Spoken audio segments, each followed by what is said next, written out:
vos liderás o que conducís, Eduardo, y que estuvo ahí marchando y que estuvo ahí acampando, no puede ni siquiera ahorrar.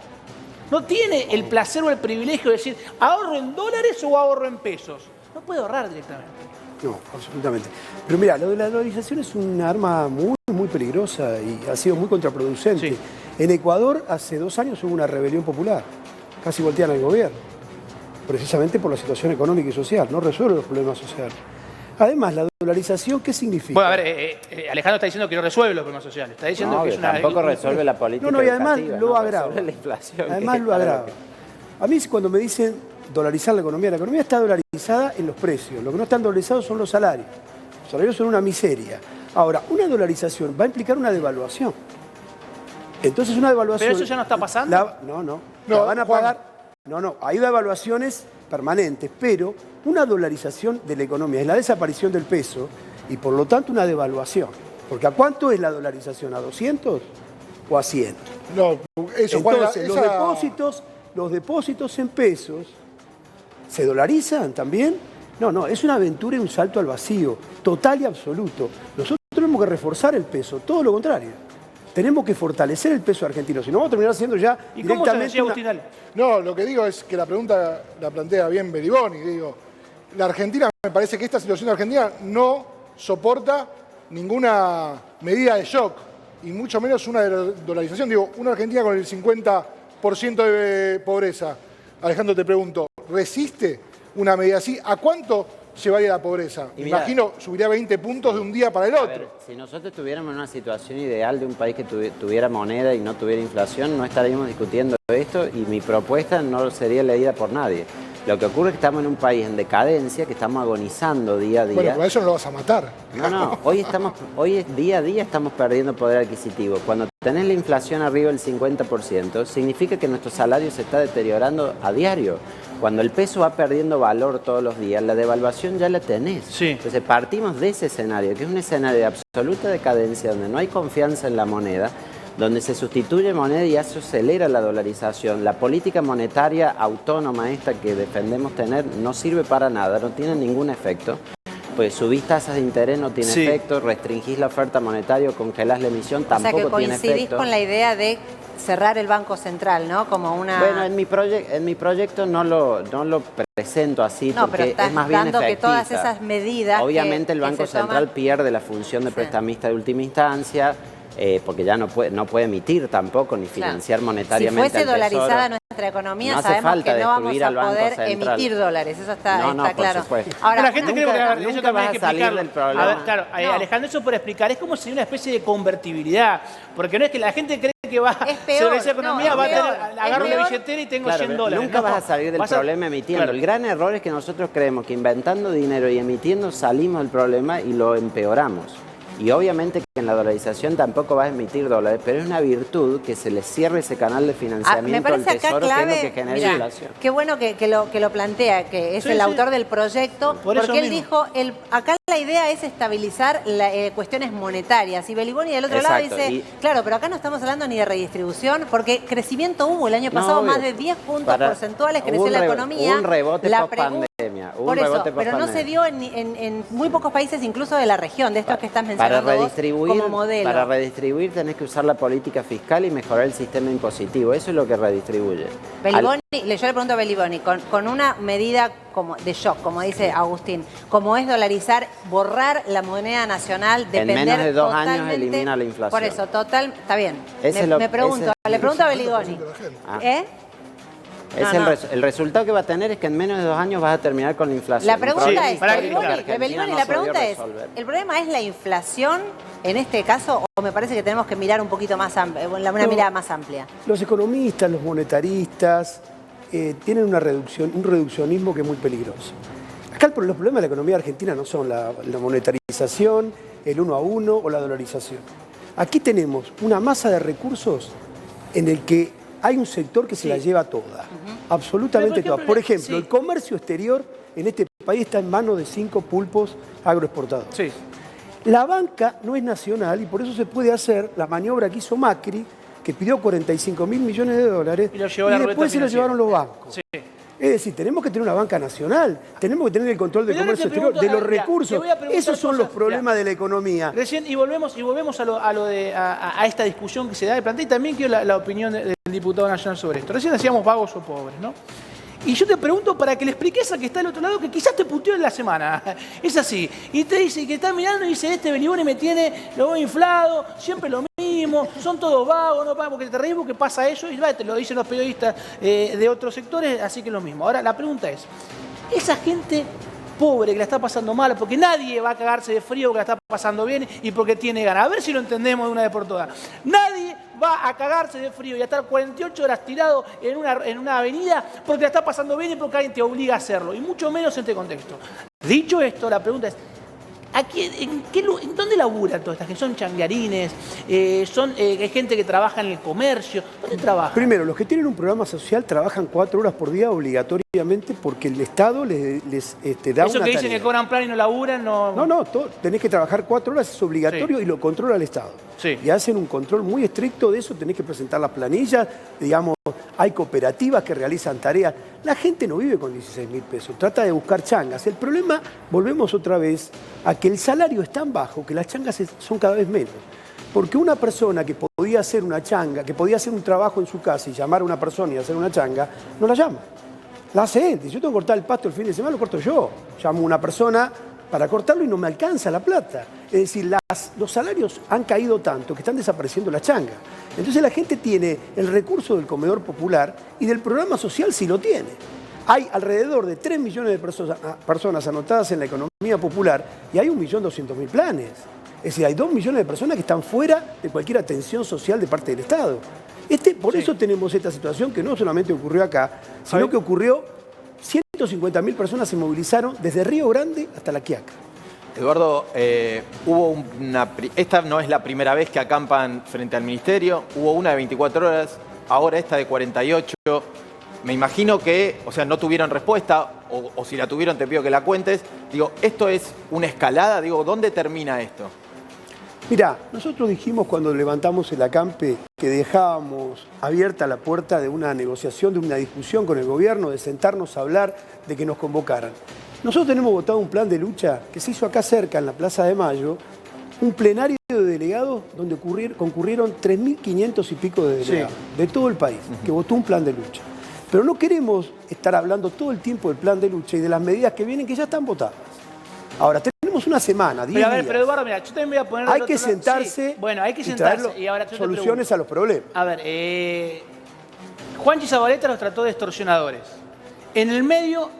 Entiendo a cierto sector de la sociedad, entiendo al tachero, entiendo al que tiene que ir a laburar, que tiene que usar el microcentro, que también es pobre y que también la está pasando mal y que quizás no puede ir a realizar, porque también está la discusión, y esto le va a gustar a Lourdes, ¿no? De siempre hay alguien que pone el pecho para que el resto se lleve el beneficio, porque aquello es pobre y termina siendo una especie, no me gusta la palabra pobres contra pobres, pero hay que ponerse también del lado, así como digo, nadie va y quiere ir a cagarse de frío y a plantarse en la calle, hay cierto sector que se ve perjudicado también por eso. Porque el que tiene esperando un empleado que no te llega y el empleado va a tener que salir. No, los comercios que están ahí sobre esa calle, olvidate. Los comercios, los sectores. Fue bien a los comercios, ¿eh? A los que están por ahí. Hay algunos que están quejándose bastante, pero digo, me parece que no es la una discusión. marca de alfajores que tiene un café enfrente se llenó de plata. Pregúntenle. Porque les cobra el baño también, pero le pregunto... bueno, también, pero pero aparte porque mucha gente fue a tomar café, periodistas, ustedes, los mobileros. Bueno, pero a ver, movemos la economía cada tanto. No, yo no niego el perjuicio de muchísima gente, por supuesto, no hay ninguna duda de eso. Pero lo que tenemos que entender es que esta es una sociedad en conflicto, en una crisis enorme. Ahora, sí, Alejandro, ¿vos creés que la política está entendiendo esto? ¿Vos qué opinión tenés de lo que pasó este fin de semana? Esta semana. A ver, nosotros tenemos un problema enorme de pobreza en la Argentina y un problema enorme de desigualdad en la distribución del ingreso, eso es cierto. Pero eso se tiene que resolver por la política impositiva. Fíjate que hay una medida de la economía... Bueno, hoy el presidente de Chile está acá, Gabriel Boric, dijo que no tiene que ser un llevo de derecha la herramienta fiscal. Lo ha dicho tratando de poner una discusión a mesa. Fíjate, hay una forma de medir en la economía la desigualdad que es el cociente Gini. Alemania es tan desigual como Argentina antes de aplicar el sistema impositivo. Y vamos a decir, ¿cómo puede ser? Sí, la diferencia es que ellos cobran impuestos progresivos, redistribuyen, mientras que nosotros después de aplicar todo el sistema impositivo seguimos ¿Pero qué pasa igual cuando se intenta aplicar un sistema, por ejemplo, de impuesto a la riqueza? No ha habido voluntad de hacer reformas en eso. Pero yo escucho cuando decía él recién el tema de que los más pobres no ahorran en dólares. Peor, porque lo que ocurre con eso es que al final terminamos perjudicando a aquel que no tiene poder adquisitivo a que su moneda se devalúe más y solo preserva el que tiene mayores ingresos sus ahorros.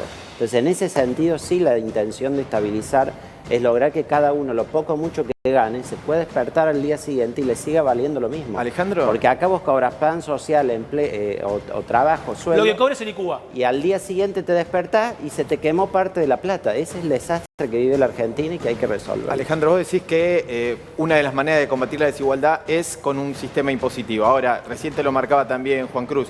El año pasado se hizo este aporte solidario a las grandes fortunas. Ahora hay una propuesta de gravar los bienes no declarados en el extranjero. Sí, ¿no te parece que esa es una medida que tiene en cuenta la distribución y la plata la ponen los que más tienen, incluso fugada?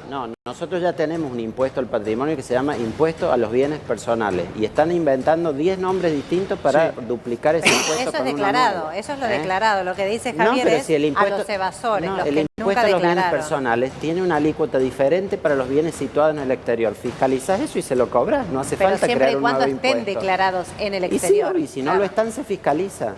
Es decir, no, pero lo que dice Javier es, hay un grueso que no está declarado. Y bueno, hay que hacer que se declare, pero ¿para qué crear un nuevo impuesto? Es como si vos me dijeras, el impuesto a las ganancias, hay ganancias que no se declaran, entonces creo un impuesto a las ganancias no declaradas. No, es el impuesto a las ganancias, es que las declaren. Es un tema de fiscalización, no crear y duplicar impuestos. ¿Pero por qué es la cuarta forma que quieren crear del mismo lo que yo entiendo te pregunto, a ver, no quiero que respondas por un sector de la política, y porque además no creo que a vos no te voy a vincular a ese sector, pero ¿por qué hay un espacio de la política que defiende intereses de sectores que no representa? A ver, lo que voy es, ¿por qué hay sectores de la política que defienden a la gente que va de dinero?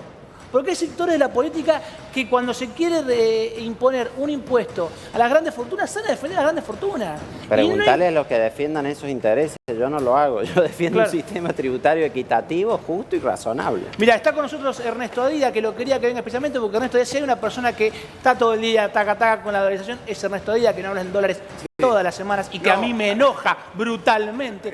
Adida, ¿vos estás de acuerdo con lo que dice Cacase? No, a mí me encantaría un sistema que fuera un sistema de caja de conversión, que la Argentina tuvo durante mucho tiempo. Sí. ¿Y cómo le explicás a Beliboni la conversión? No, le explico rápido, pero el sistema que él plantea, en mi visión, el sistema que plantea está muy lejos de la realidad, pero muy lejos que se lleve a cabo y ni siquiera va a ser... Bueno, pero explícalo, dale. Muy si no lo expliqué, nuestro socio comercial es Brasil, más grande, y si vos estás atado al dólar y Brasil te devalúa, se acabó tu situación de intercambio.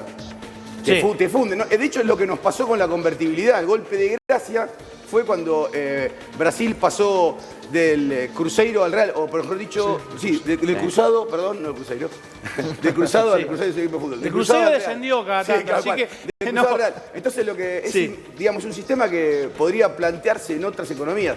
Y no quiero hablar de un montón de otros problemas, como son, por ejemplo, la bomba. Pero a ver, ¿vos crees que este proyecto es posible a día de tu información?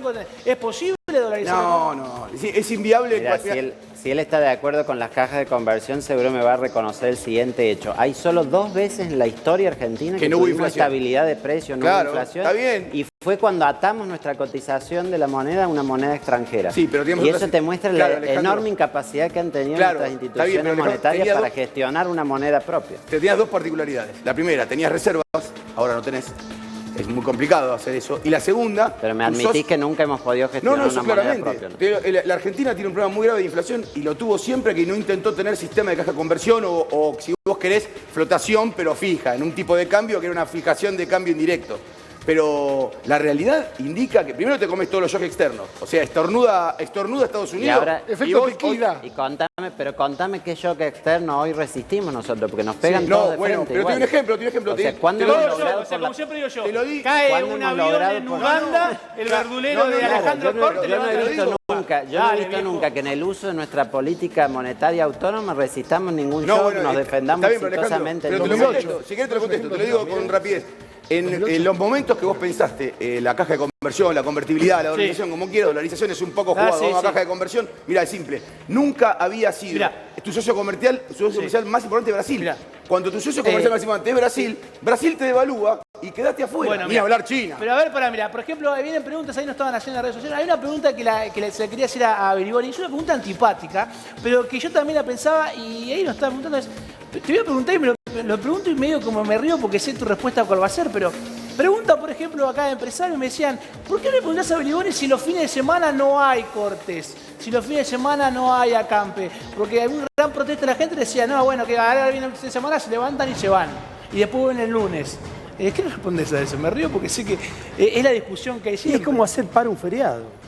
¿Qué sentido tendría hacer para un feriado? Muy bien, ahí está, quería que lo digas vos. Es la medida de fuerza. Vos querés que impacte, no querés que no pase. Es lógico, claro. Es una medida que tiene que ver con una reivindicación. Y las reivindicaciones, evidentemente, hay choques de intereses cuando ocurre eso.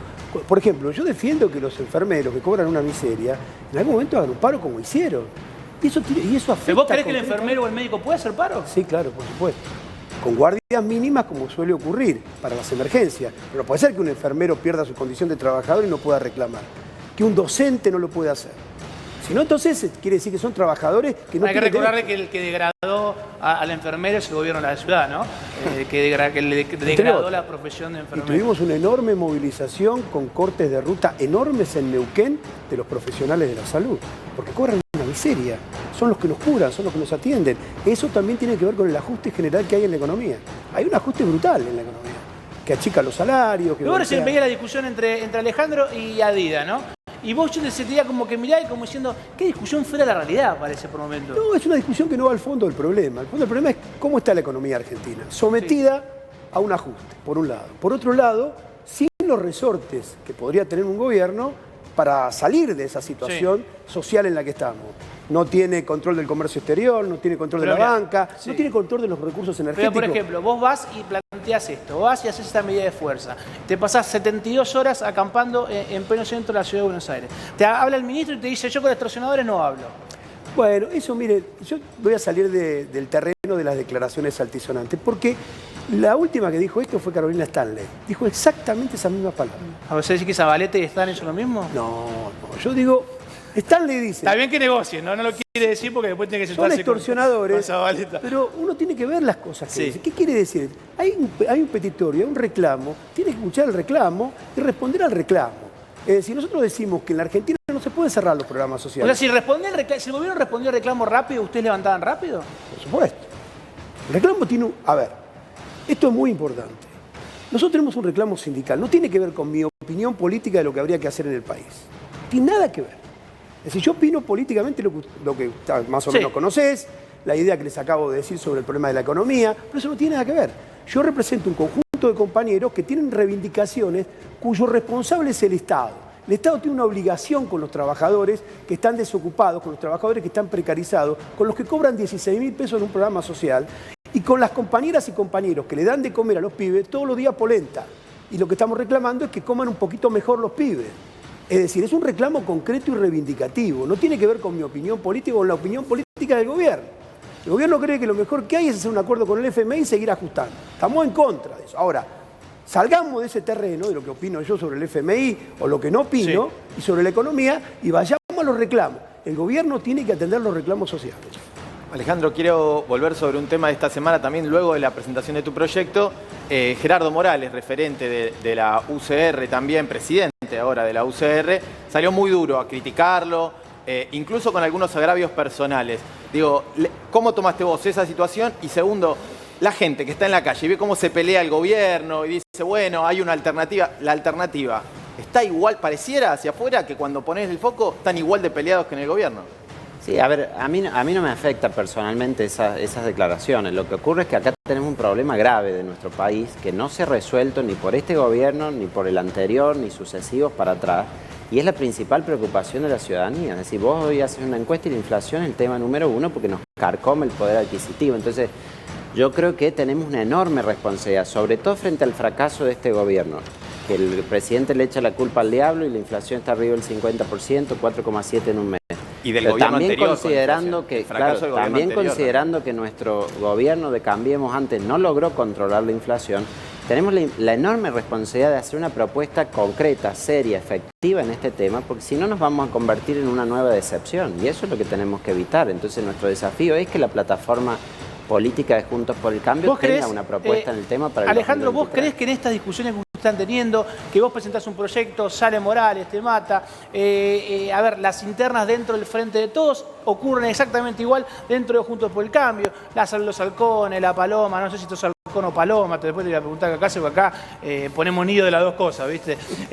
Pero lo cierto es, ¿no crees que esas peleas generan que, por ejemplo, aparezca un sector en el medio que pueda, qué sé yo, digo Milei, como que eso es lo que se está discutiendo, que la gente diga, estos fueron gobierno, no hicieron nada, estos son gobiernos, se están peleando entre ellos, la verdad me cansaron los dos, voy con alguien que, por más que no estén de acuerdo ideológicamente con esas personas, ¿no que están siendo funcionarios? Yo creo que como país en su conjunto, y para eso está el Congreso, tenemos que debatir cómo salir adelante. Y para eso hay que hacer propuestas no basadas, no con agresiones, ni con descalificaciones, ni prejuicios tampoco, sino que hay que presentar propuestas con datos, evidencias, información de cómo han funcionado en otros países, y a partir de eso discutir y poder salir adelante. Eso es lo que la política tiene que hacer. Eduardo, una reflexión final. ¿Esto que pasó va a seguir pasando? ¿Va a seguir pasando? ¿Puede empeorar la situación social en la calle? Bueno, no en la calle. Puede empeorar la situación social producto de las políticas del gobierno. Esperemos que el gobierno nos convoque, llame a las organizaciones que estuvieron allí, que no empeore la calle.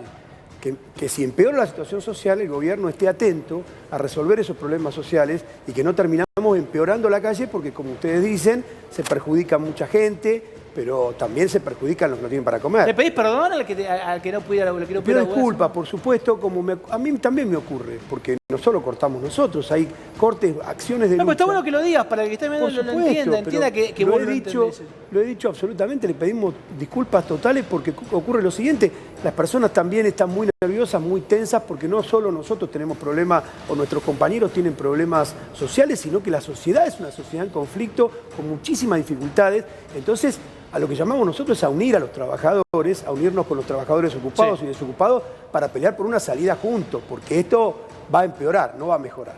Alejandro, gracias por venir. Para recién te pude decir, ¿halcón o paloma o águila? Porque me parece que en San Luis hay más águila que halcón y paloma. ¿De qué lugar te parás? No sé, con tanto. Mira, yo lo que Ya creo... hay mucho nido, ¿no? Yo lo que creo es que todos los políticos vamos por los medios hablando del precio del tomate, del IPC de febrero, de lo que dio la IPH ahora, y a nosotros nos han elegido para dar soluciones. No sé en qué ave eso se inscribe, pero tenemos que hacer propuestas para resolver los problemas que tenemos. Muchas gracias. Nosotros seguimos